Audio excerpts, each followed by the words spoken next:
I'm happy to be with you today to talk a little bit about sex addiction. Sex addiction is not a moral deficiency. Sex addiction is a disease.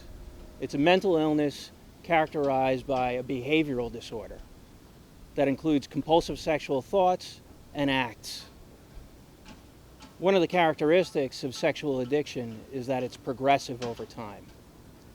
The amount of time that an addict spends around acting out sexually, planning to act out sexually, or recovering from sexual acting out increases over time. Often the intensity of the acting out behaviors also increase. There's longer amounts of time obsessively thinking about the acting out, or maybe even intrusive thoughts about the acting out when the addict doesn't want them. Another characteristic is the inability to control the behavior. There's often failed attempts to stop the behavior, promises that it'll never continue anymore. When an addict takes in the negative consequences around the behavior, they make attempts to stop, but they continue despite those negative consequences, and they're causing harm to themselves and others.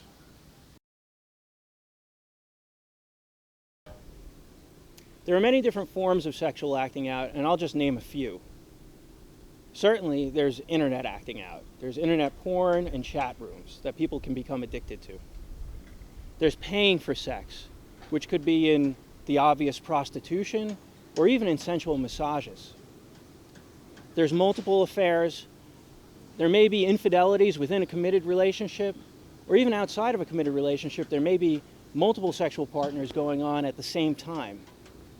There's anonymous sexual acting out, which can include one-night stands or anonymous hookups through personal sites. And then it can even escalate into some of the more offending behaviors, such as exhibitionism or voyeurism, which are against the law in most areas. There's even the type of sexual acting out that doesn't involve contact with another human being. There's sexual addiction that involves just the seduction of another person without the actual execution of a sexual intimacy with that person. There's a fantasy type of sexual behavior that would involve chronic masturbation.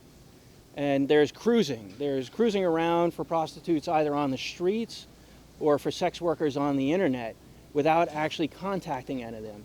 And this is an addiction as well. Essentially, if you feel like you or a loved one are suffering from any of this type of addiction, you don't have to suffer anymore. There is help available, there's treatment available, but what's most important is that you start telling your secrets. Seek the help that you need and deserve. Thanks.